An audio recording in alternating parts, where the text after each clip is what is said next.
Hi, everyone. Thank you so much for joining me. I can see people saying hi, Lyra. I've actually just popped her in another room because she was running around like crazy. I think she could sense everyone's energy and knew that there was a show about to start. So, yeah, I've had to pop her into another room. But thank you, everyone, for joining me. It's so lovely to see you all here. And I can see familiar faces and some soul family. And yeah, I've definitely been looking forward to this show as well, especially with it being something local. I think I actually want to present a few more Australian cases and some other local stories as well. And yeah, thank you. I'm trying to pop up some comments. But as you can see, tonight we're going to be talking about Australia's Westall 1966 landing. So let me just pop this down for a second. Definitely. UFO Fridays. Okay, I'm just going to pop up another screen for a second before we get into everything. I just want to remind you guys to jump on over to Mason Jupiter if you're not already on there, and like, share, subscribe. I do recommend hitting the notification button just to make sure that you don't miss any of the shows too, especially for these galactic shows, because it's a lot of fun to interact with you guys live and to hold this energy and space of ET interaction and excitement. I also want to remind you guys that we have Mason Jupiter's website, so masonjupiter.com, and we can see here Elena and Julie did the receiving abundance activation, which was amazing. It was such a beautiful activation. And we have Sophie's readings, and we also have my readings as well.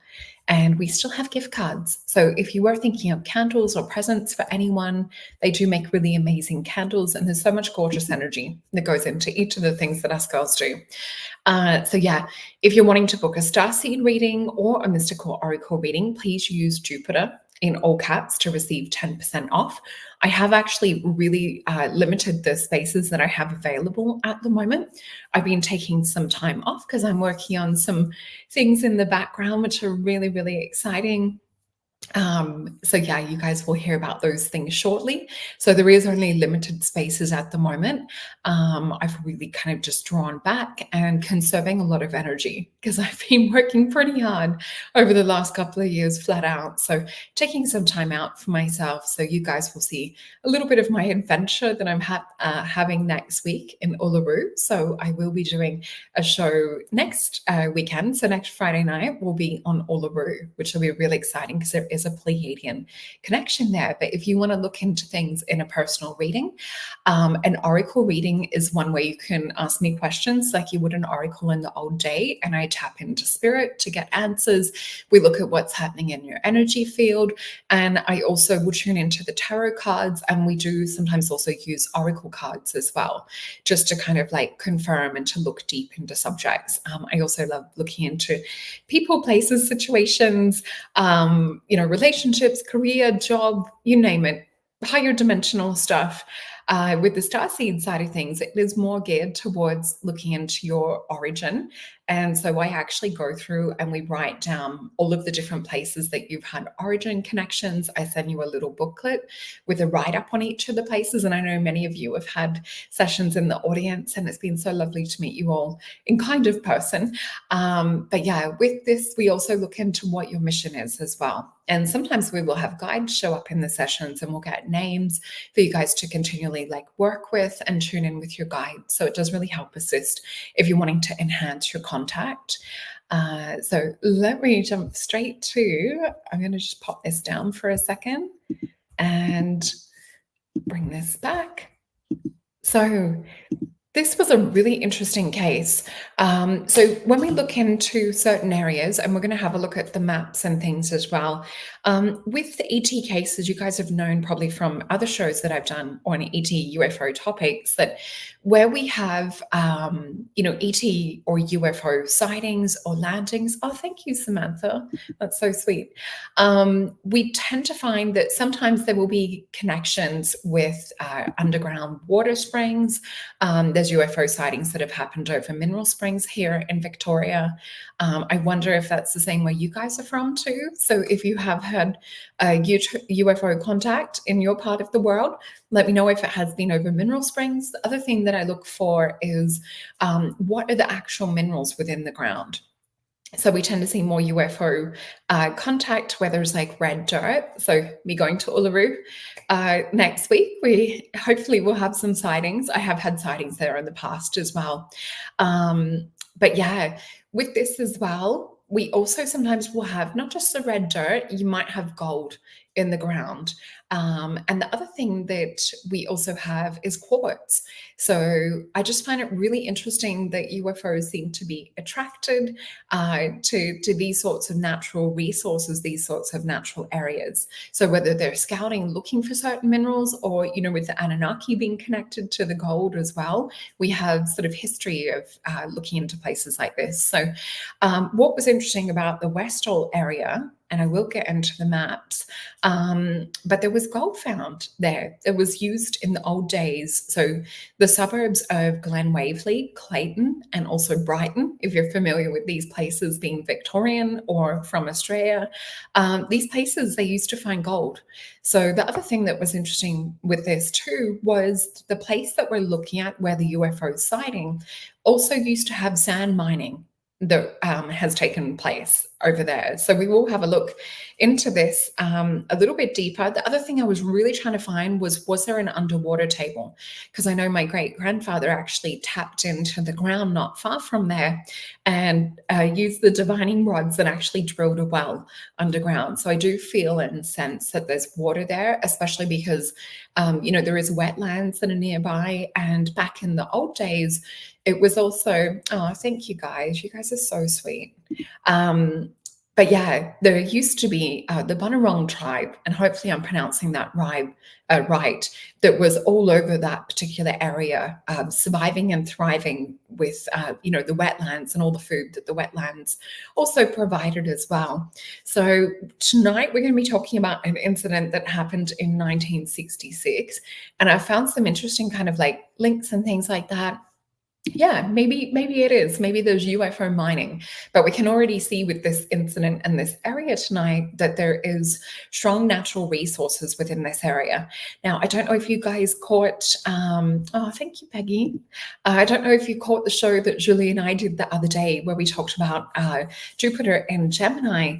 But I did mention that with the delay of me being sick and putting the show off by a week, I'd actually put out to the universe to just meet or come into contact or have a connection with someone who was actually, a witness there. And so last weekend we had Mother's Day and we also had my partner's birthday. So we went out to just a local area.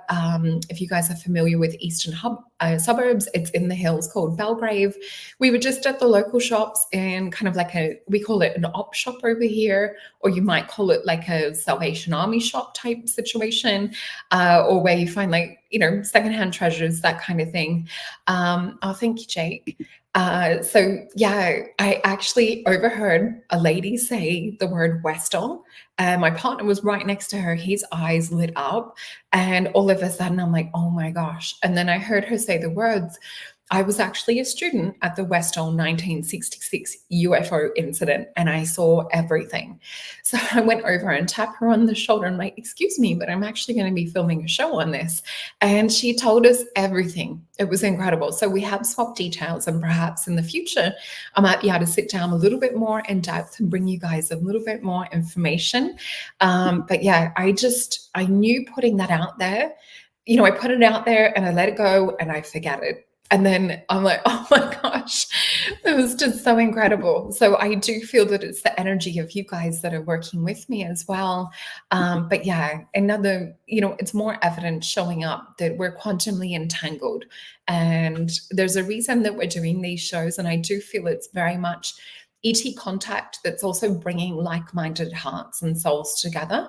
But yeah, I would love to bring her on the show. We'll see. She has done quite a few interviews and things like that, but I'm definitely open to it. She was so lovely and such a beautiful person and so sharing of her information and knowledge and what she experienced. So let's bring up this first photo. So with this one here, and I'm just making sure I'm getting the dates and things. So looking at before this incident happened, the Westall High School, where the incident was seen with all the children, was established in 1963. So it was only a couple of years later that this UFO sighting happened. So you've got to think back to in the 60s, a lot of the area was paddocks, and it was a community sort of just starting to, to get up and going a little bit more. And a little bit kind of, it's known nowadays as more sort of an industrial area. There are some bigger shops and IKEA and things like that just down the road from there. Let me just see, covering all of this. Okay, so this photo that you see here, so with this one, this was actually taken about 4 days before the incident. So this was actually in the suburb of Baldwin. So my mum actually was living in this suburb at the time. So she was in the north part of Baldwin. She was actually attending probably Baldwin High School at this stage. So this was taken, a son took this on his mother's property just with a Polaroid camera. So this was 4 days before the UFO that was a shiny silver metallic object that would fly on their side. They can fly both ways. So they can either be like disc shape or flip and then take off at warp speed. So this photo was taken 4 days before. There was also another incident, I think 2 days just before the Westall thing happened, and it was a sighting in Maryborough, which is more country Victoria. And it was by a man who saw blinding lights coming through from the trees. And with that, he almost crashed into a tree. Luckily, he didn't. But there has been other stories of blinding lights within the trees too. So I wonder what also is in. We know that there, this is only maybe 15 kilometers. I'm not sure what that is in miles from the Westall sighting. So it's really not too far. So let's have a look at the next one. But yeah, I texted my mum last night and I'm like, Mum, maybe you were dropped off by aliens. I'm like, this is happening in your suburb. So yeah, that was quite fascinating and interesting connection. So we have here, I'm just going to bring up, this is just a little map that I did just so you guys can see the video. Let me just see with this. Okay, so this is the Grange Preserve. So this is where it's located in Australia. So in Victoria, the state that I live in, and you can see me sort of just zooming in on it.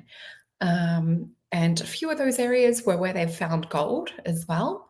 So we zoom in here and you'll see this little car park area.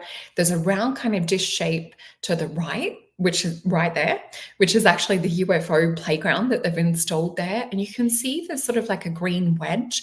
So where that green open grass area is too, is where I'll take you in some of the other photos. So you can actually see here right next to the red mark on the spot is we have all of this, it looks like dug up ground.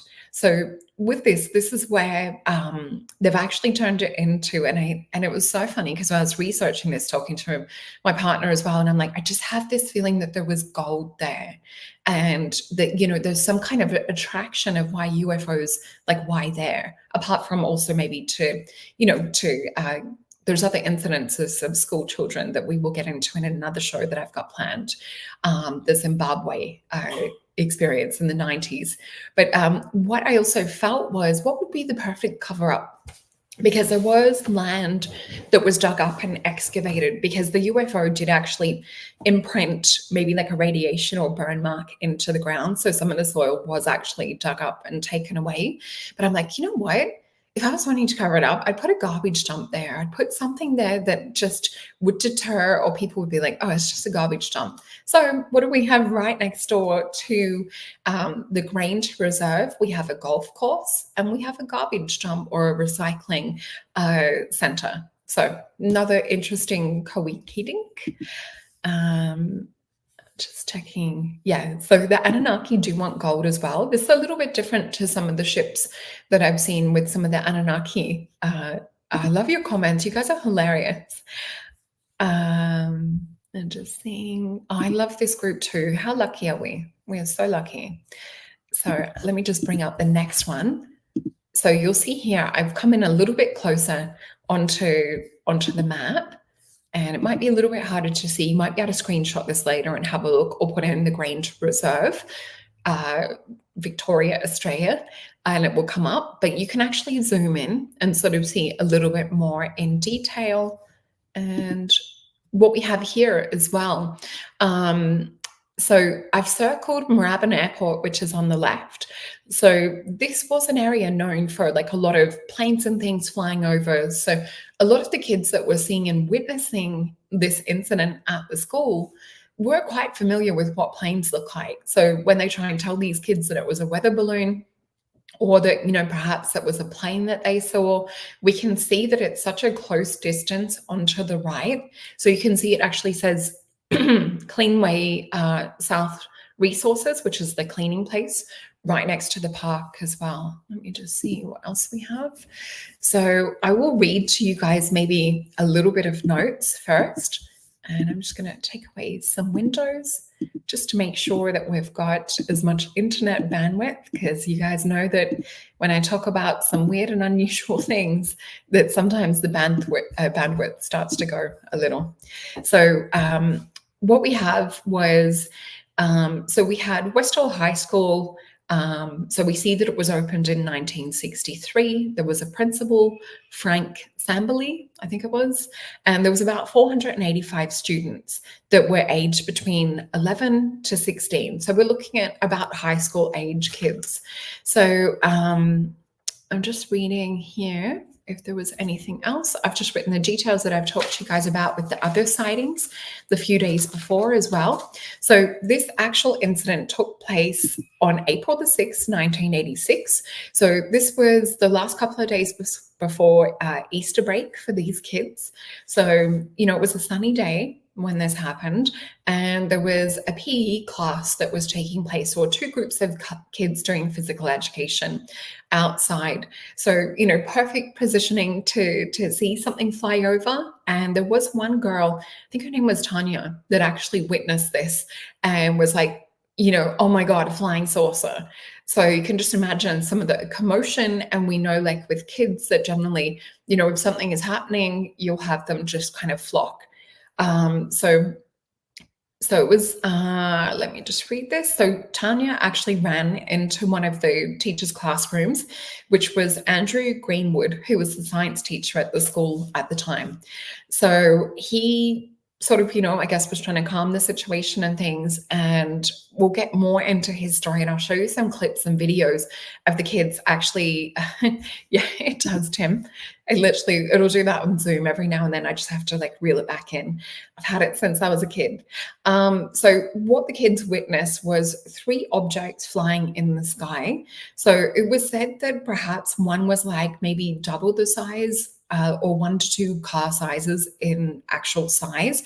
And then you've got 2 smaller crafts that are like scout crafts that are, flying with this bigger one. So the lady that I actually met, who you'll see all over different interviews and news articles, and I think her original news interview, which was on Channel 9 back in the 60s, was actually scrapped from what I've seen in the records, and the video has gone.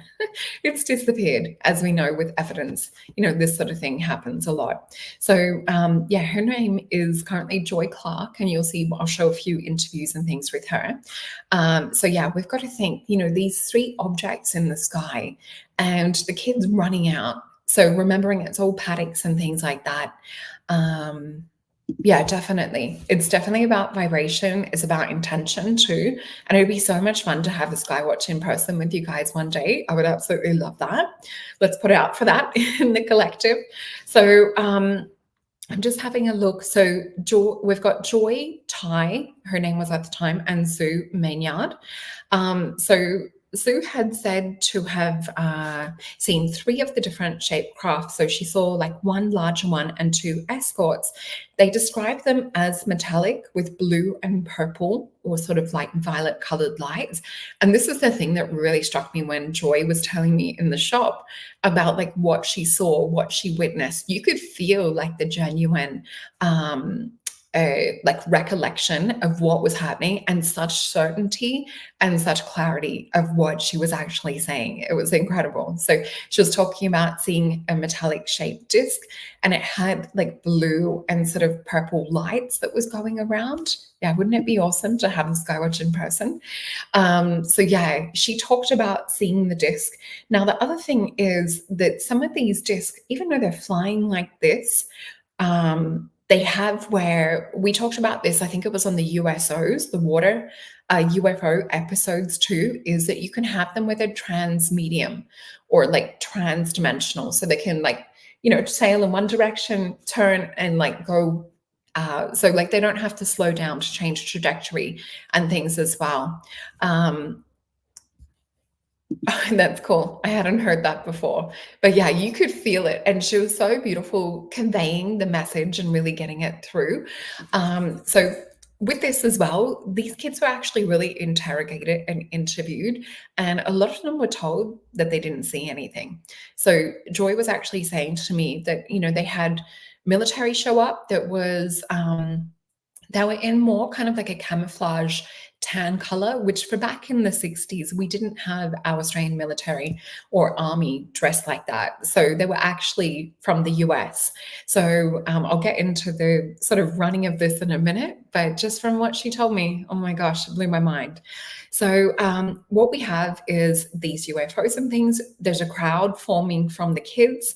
And one of the teachers, Barbara Robbins, who's a chemistry teacher, actually grabbed a camera from the office. So we can imagine, with sightings and things even today, some of these equipment is, taken into custody for evidence. So some of the kids said that the UFO was about 50 feet off the ground, and they could also sort of see like the sun reflecting on it too. Yeah. So with this, it was catching kind of like the reflection with the sun as it flew, which is a little bit different to the planes that the kids were used to seeing. So Joy and Sue watched as two of the smaller crafts descended into the sky, starting to sort of shoot up. And then they actually flipped on a 45-degree angle. So imagine like a UFO disc, and then all of a sudden it just flips on its side.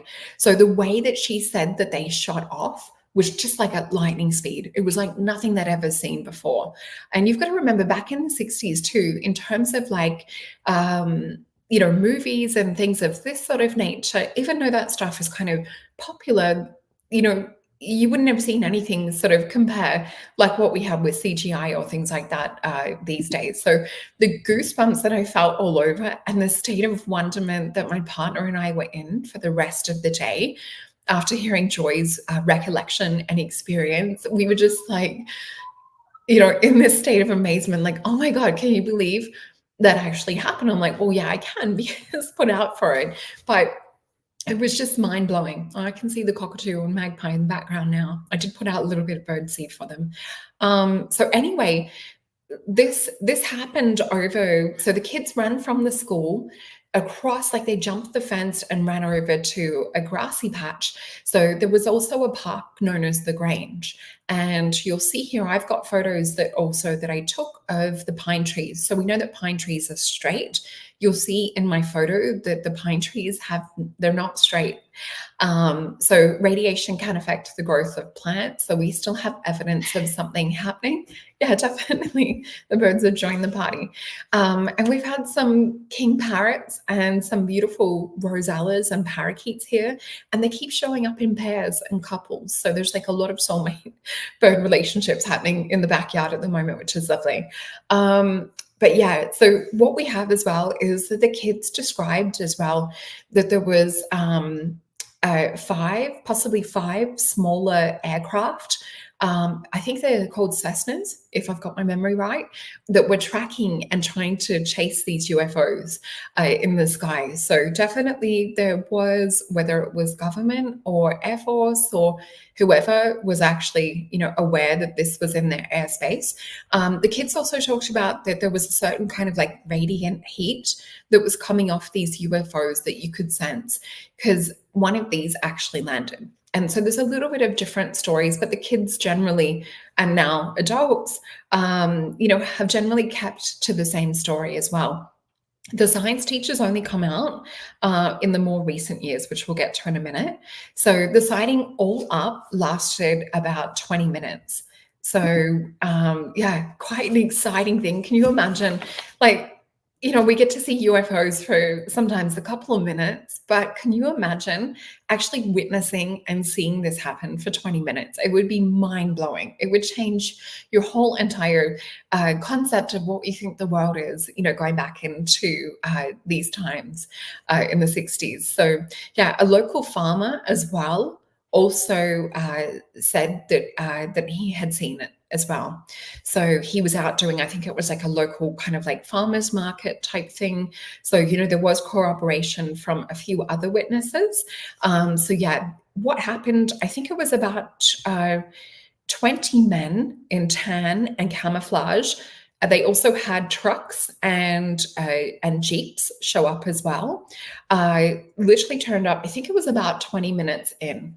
Don't quote me on that. But so after this happened, so the kids saw and experienced this military coming in, or the army coming in, but they did note that there was non-Australians that seemed to be US accents and things too.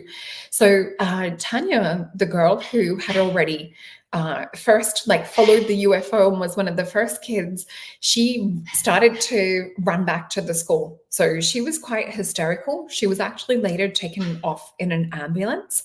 So some say that she was never seen again. That's not entirely true. Joy said that she actually was said to go to a different school. What was interesting though was there was another girl that was with her who went to check in on her the next day. And when she went to her house, and I'm getting chills with this, it was said that the family that lived there, Tanya's family, was Slavic and, spoke that language. And when she turned up to the door, there was an English speaking family that was in the house that she'd spent a lot of time with. Because, if you're a kid and you're a best friend, and this is before we have the internet and everything, you'd be hanging out at each other's houses quite a lot. So yeah, this was really interesting, like just the mystery surrounding that, because a few of these people were threatened and things too. And, it sounds like that she was quite disturbed from what she'd seen. So the other thing that was said too was with some of these people that showed up and some of the people that interviewed the kids too, there was plain suited men. So whether this is the Men in Black type situation that we're looking into. So these guys also showed up. So it says 20 to 30 minutes after the event, government men in plain business suits also showed up at the school. That's what I've got written in my notes. So Joy, who I met, was also interviewed by a very attractive blonde woman. Now she did, when she was telling me this, it really seemed to like sometimes when there's someone that just stands out and you can kind of just feel there was something different about this person. So I do wonder if this was perhaps more a government type person. There was just a different feel to kind of like your normal kind of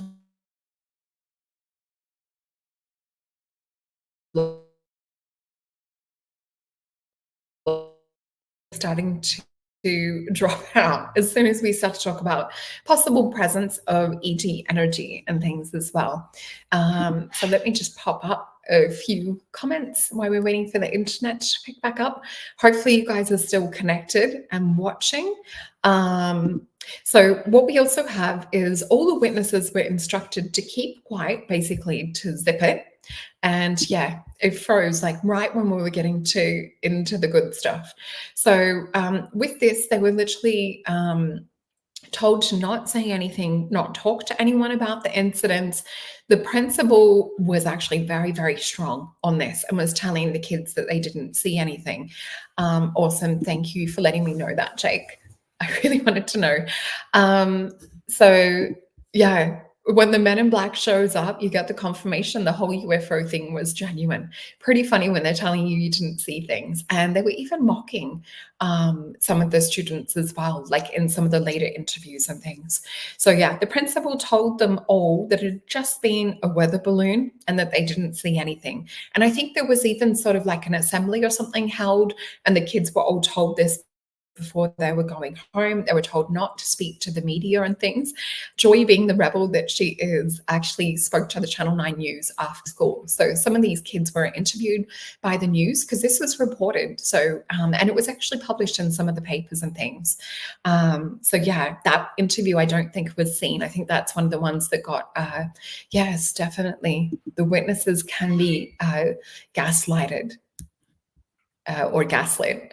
So let me just check in. So Barbara, the teacher who took the photos, was commanded to hand over the camera, because I know that's what a lot of people say is like, where were the photos and things like that. And we do have perhaps a photo. So so the police also showed up and told the children that it was a weather balloon. They also told the teachers too. Now, don't forget you've got the science teacher, Andrew Greenwood, that also ran out with the kids and witnessed this. So he was also told by the authorities, because they later came knocking on his door to threaten him. And he was told that, oh, maybe you were just drinking that day on the job. Now, that doesn't look good for a teacher, to be drunk on the job. I'm just getting goosebumps again talking about it. So yeah, he kept his silence up until I think it was in the 2000s. I've probably got it written down as we go along. But yeah, so imagine like being threatened to lose like your income, your job. Imagine trying to get another job and the teaching board has fired you for being drunk on the job. So we know that they always try and create some kind of false narrative for some of the people that are genuine and trying to actually, yeah, it's the old weather balloon excuse. So some of the students were interviewed after this. Let me just check what else we have. So Jackie, who I think was friends with Tanya, was also interviewed the next day by two men, possibly men in black, making fun of her. So kind of like mocking, and it's like, what did you say? Like, just that kind of mocking type behavior. So so Tanya was also gone. Her friend Jackie went to visit her. So this is what we were talking about as well. So yeah, with the family, they just up and disappeared. So the other thing that we see, and this is what Joy said too, is that like after this incident, all the grass was cut. So the grass where the UFO landed, and we'll be looking at a picture too, was about a foot high, or about this deep. So they slashed all the grass and then they burnt everything in the area. So would you do that if it was just a weather balloon? I don't think so. And I'm just checking your comments as well. Oh, cool. Yeah, we definitely need a weather balloon special for sure. So Andrew Greenwood, the science teacher as well, he really wasn't treated well. The other thing too is they threatened too is if he did disclose or talk about it, that this would be a threat to national security. So with this is really, if we're thinking about this is like a lot, especially back then.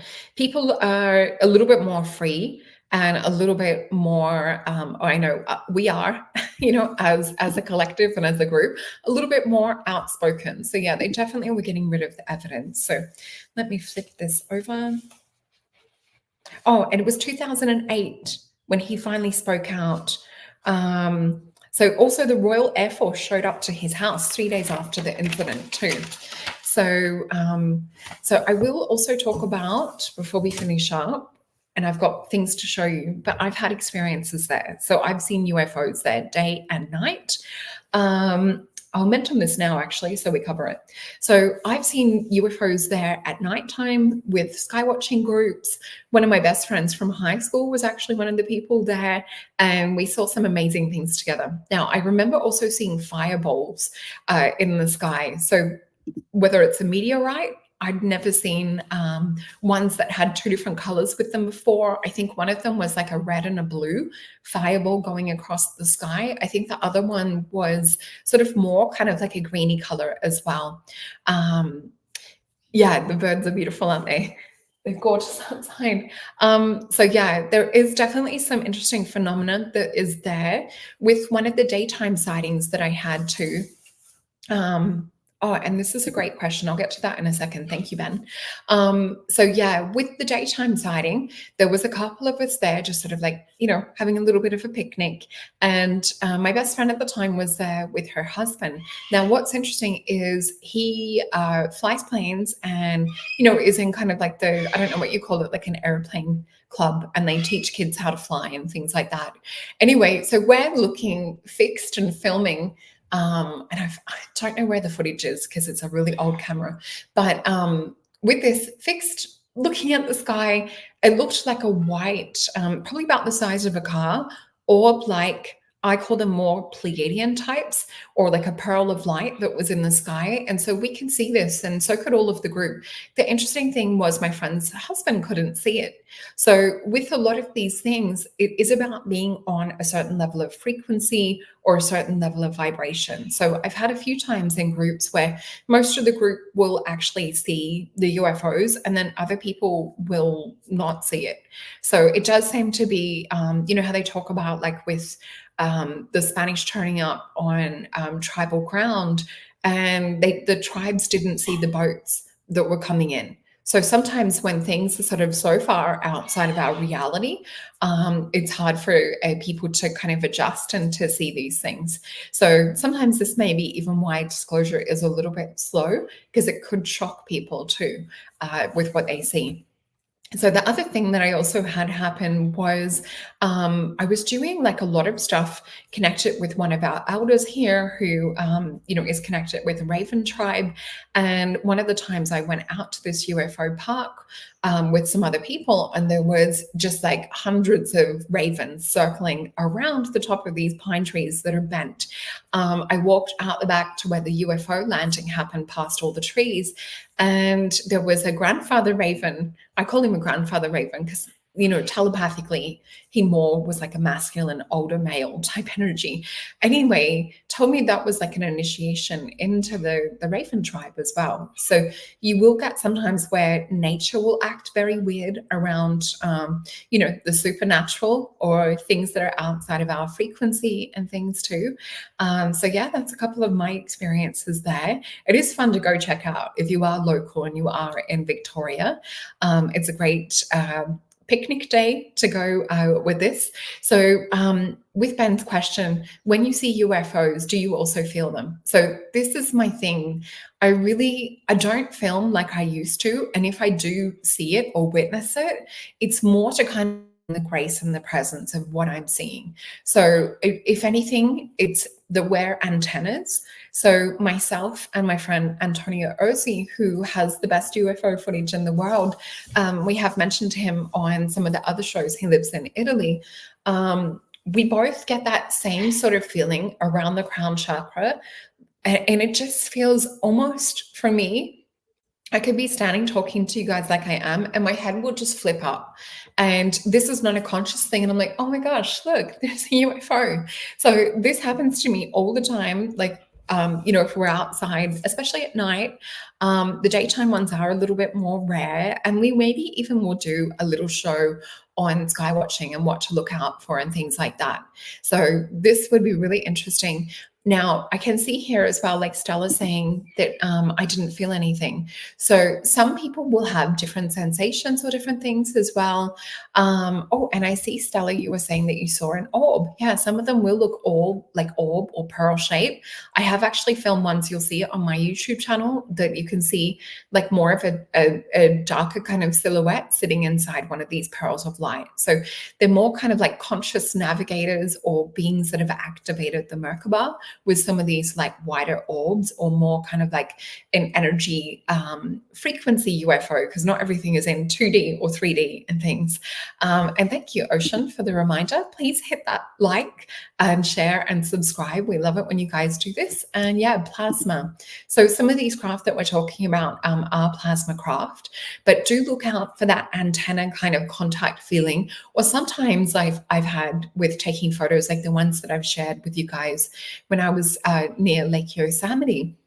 there was just this overwhelming, compelling feeling to capture the beauty of the scene that I was seeing. And I literally felt magnetically drawn to take the photos, checked it later, multiple UFOs in the photos. So, yeah, just notice the spidey senses that you have around as well. Um, Oh, you're so welcome. I love it. And I really do feel that you guys appreciate this. So it keeps spurring me on to do these things as well. And I can see here, Lynn Marie is saying, how amazing. Last week I was watching YouTube and all about this South African incident. Yeah, so there's similarities with this. And that's what my intuition was telling me. And I found evidence of that last night. So I will share this with you guys as well. But yeah, definitely look at animals or birds and things behaving differently in certain areas. With some UFOs, it will be that you feel like the air will change. So it might be like the air will all of a sudden go warm if you're on a cold winter's night, or sometimes you might feel sort of like when you're in the ocean and you get the currents and things, and you can feel like a different change in temperature and things. That's so cool. Yeah, I love that, Jody. So Jody saw two metal ships during the day and just felt, thank you for letting me see. And that's what I feel. A lot of this is to do with what you're feeling and the gratitude that you have on the inside. So it's already stepping into this mindfulness of feeling grateful and really wanting like a heartfelt connection with our ET brothers and sisters as well. And I see here Queen Tara. So that happened to me, Solreta. I just looked up and I saw lights in the fog. It was undeniable foggy out, and the foggy cloud and lights followed me. That is incredible. So, and I can see here, Ocean, as we keep raising our frequency and working on our healing, we really open ourselves up to wonderful contact experiences. So true. And I love talking to you guys about this in the individual sessions, and even like remote viewing and looking into more information around your contact experiences as well. And yeah, this is so cool. I'm just going to pop up. There's so many comments that I would love to pop up. Please keep popping up like your experiences and that in the background. So let me just bring this little window up again, and I will read to you this one.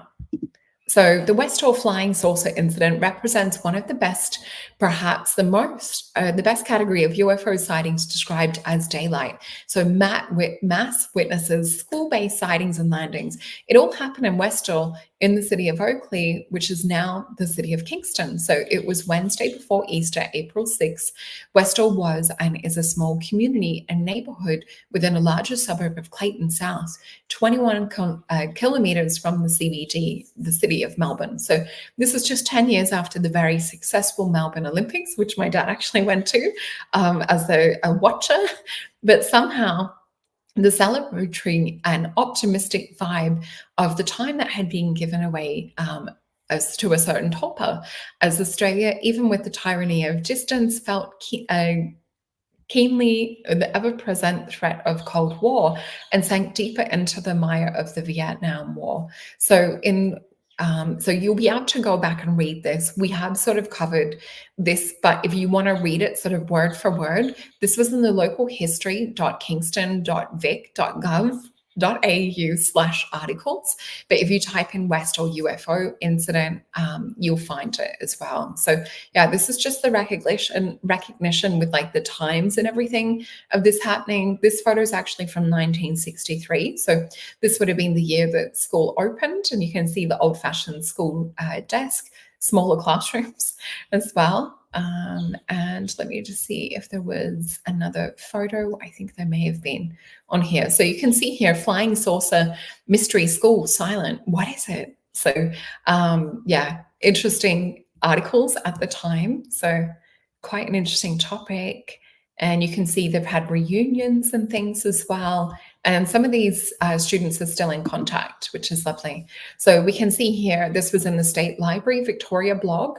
We can see here another one, the Clayton calendar, which has sketches or illustrations of the UFOs over the pine trees. And we can see another article, so flying saucer, mystery school, silent, what is it? And then you've also got the story of who were the 5 pilots in this situation. And then they've got, where they're trying to make it out to be a weather balloon, which is just hilarious. And then we have the Victorian UFO Research Society. So we do have MUFON and things like that here as well. Let me just bring up, I'm just going to stop screen share for a second and bring up another window. Just clicking in to find some photos for you guys. Here we go.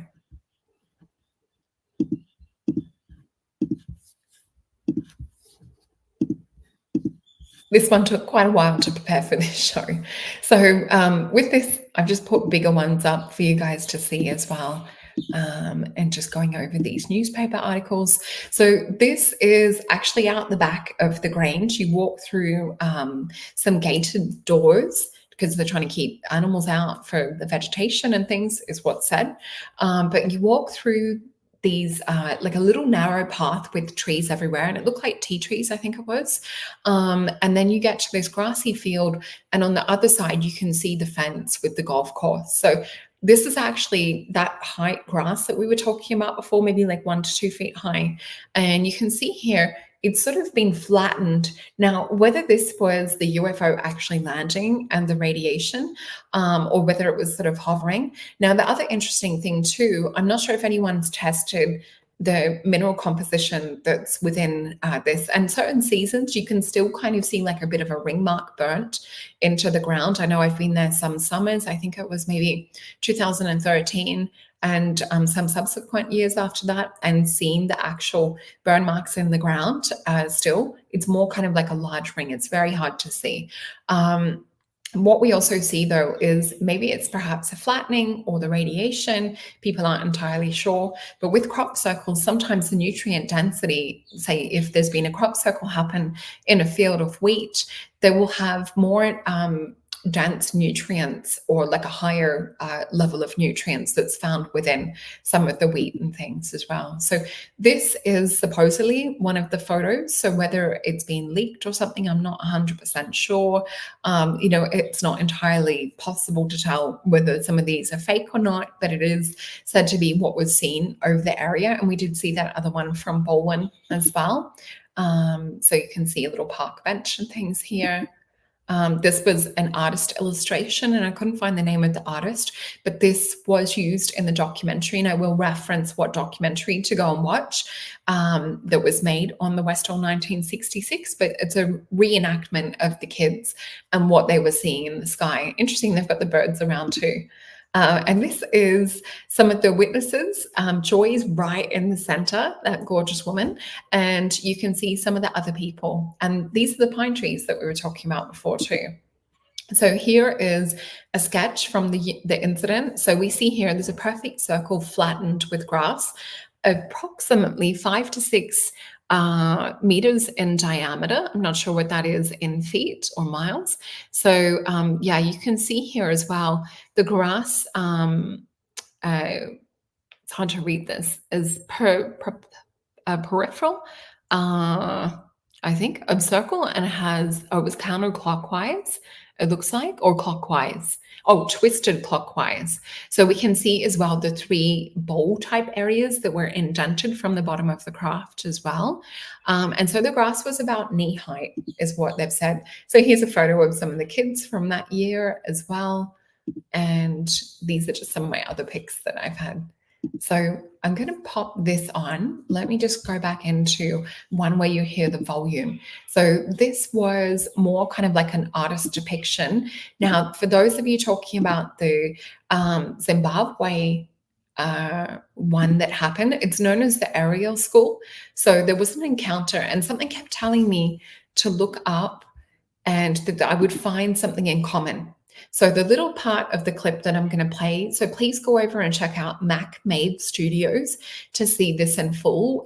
And we will probably do a show on this Zimbabwe experience as well and have a look into it. But this is kids that are playing outside. Interesting, the UFOs are there around school children and when they're playing outside. So let me play this for you. Notice if you see a commonality. This will tell if you're paying attention before.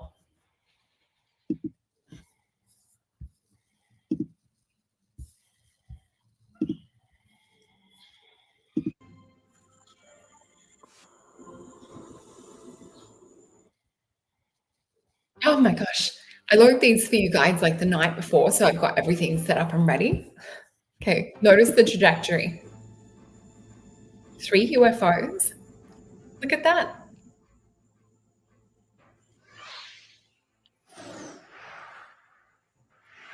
So the reason I wanted to share that is because that's the way that Joy described it as well.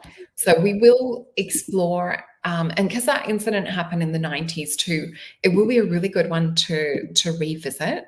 And we might even do some modern day UFO cases and things too. So let me just bring up my window.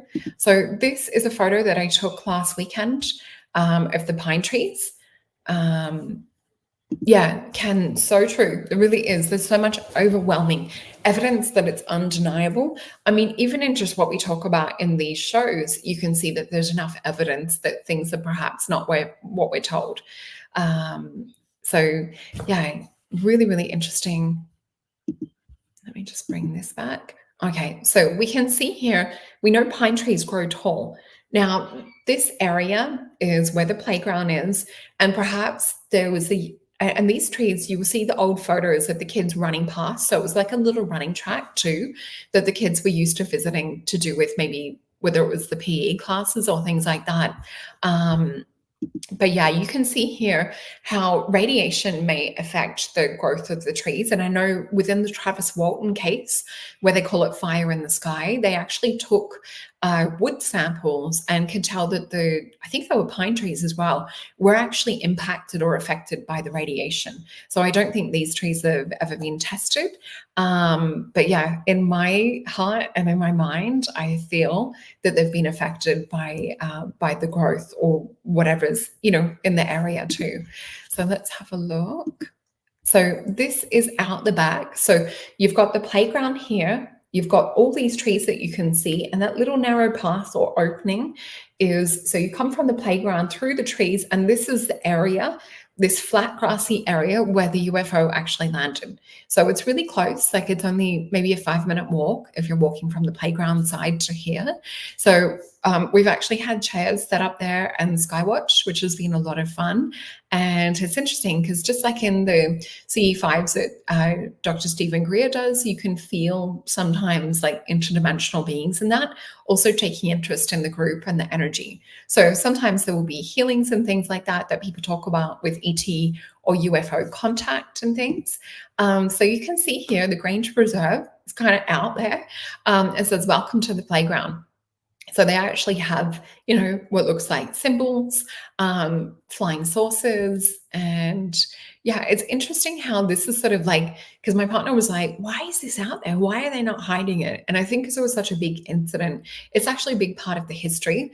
But just like in many situations, like the Phoenix, Arizona lights and things like that, they do tend to mock people at first, but you can't really let go of the area. So let me just bring up. Just close down a few of these, and I'm going to have to open this in a different way so you guys can hear. I don't think there's any sound on this one, but anyway, let me open it in the better screen share. So this was also footage that I took last week. And let me just bring that back to the start. Okay, so here's the UFO playground. This also lights up, by the way. So if you are there at night, it's pretty cool with LED lights around it.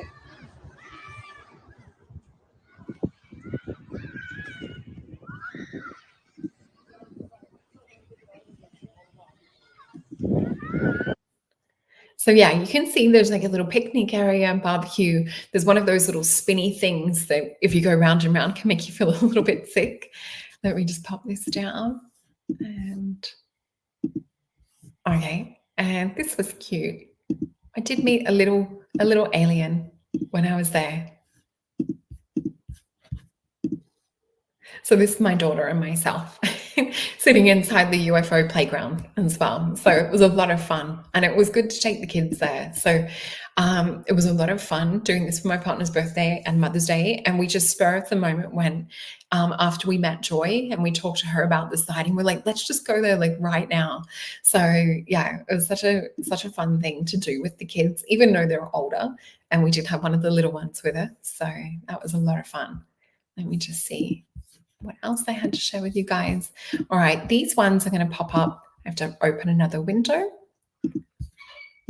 Yeah, I do keep my kids hidden from the internet, just for privacy and protection as well. And you know, with mum doing weird stuff, I don't really want to be attracting attention to them.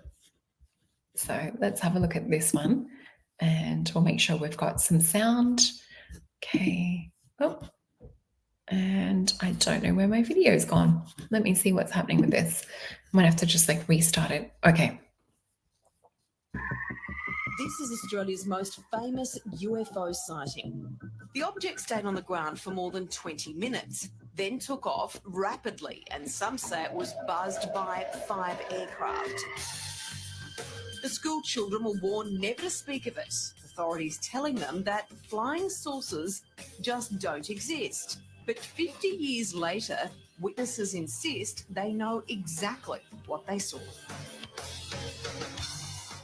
Incredible. It was called the Westall incident, and joining us now, 3 of the people who were there when they were school children all those years ago. In Melbourne, Joy Clark and Terry Peck, and in Brisbane, Jackie Argent, and also with us in Canberra, principal researcher for this UFO incident, Shane Ryan. Good morning to all of you, and thanks for joining us. Good morning.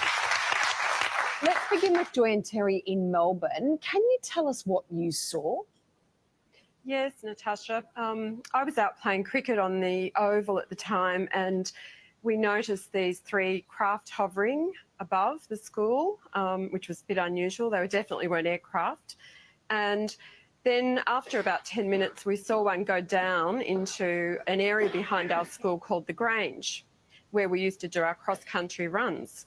So being a little bit of a rebel, as I was at school, I was one of the first to run through and jump over the fence and arrive at the Grange, and it was on the ground in front of me. The other 2 girls had arrived before me, and one was hysterical, Tanya, and the other girl had fainted.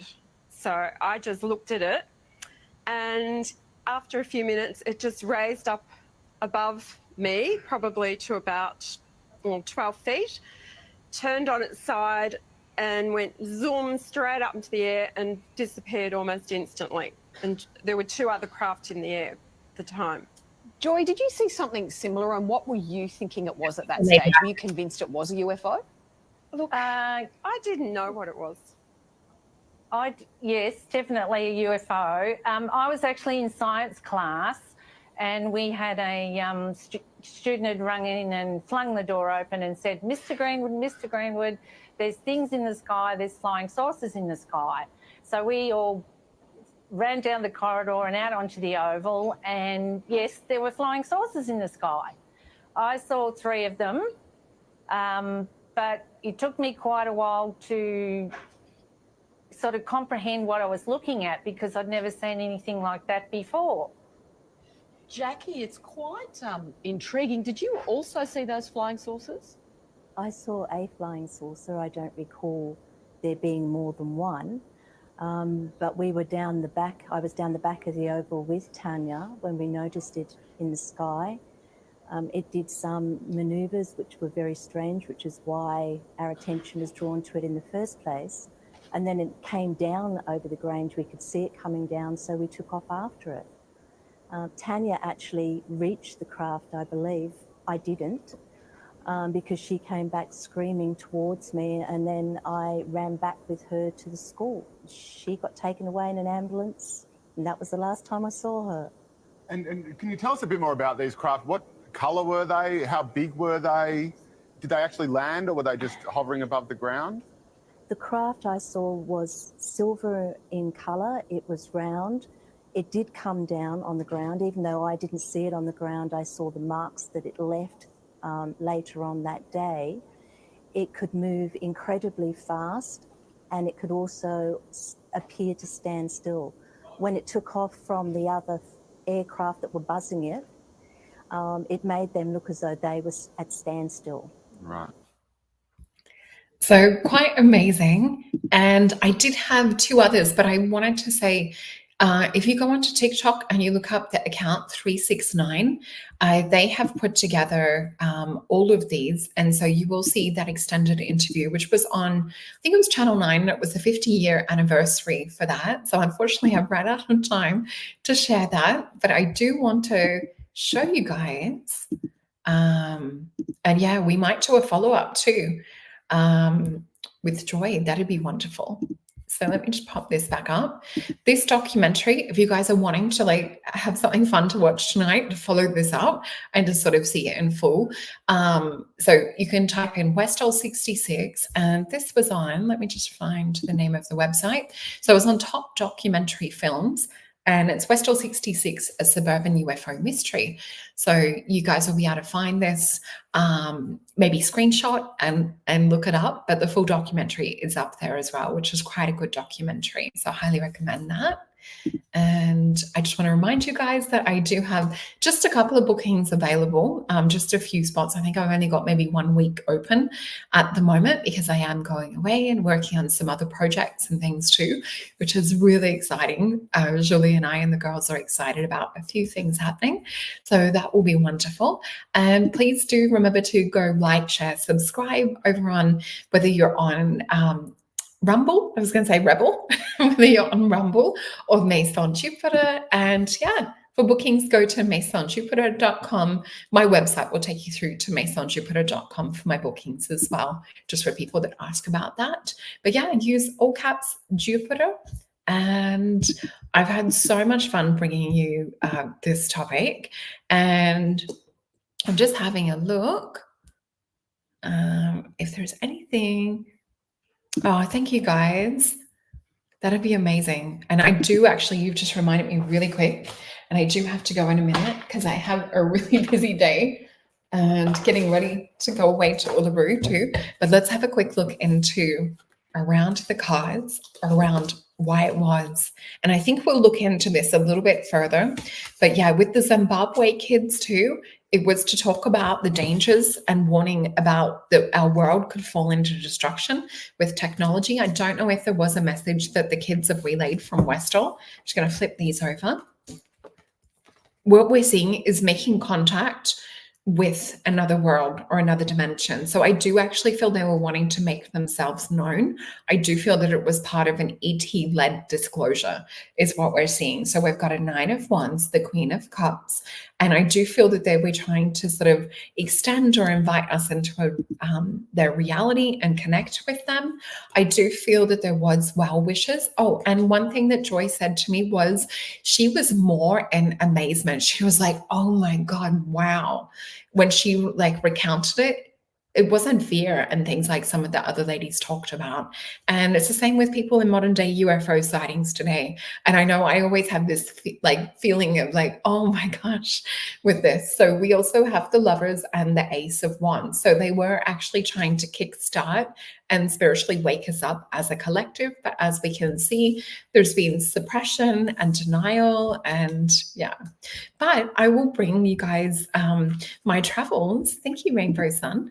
So yeah, I will bring to you some interesting stuff from Uluru, and I have had Stephen and Evan Strong that I've interviewed before.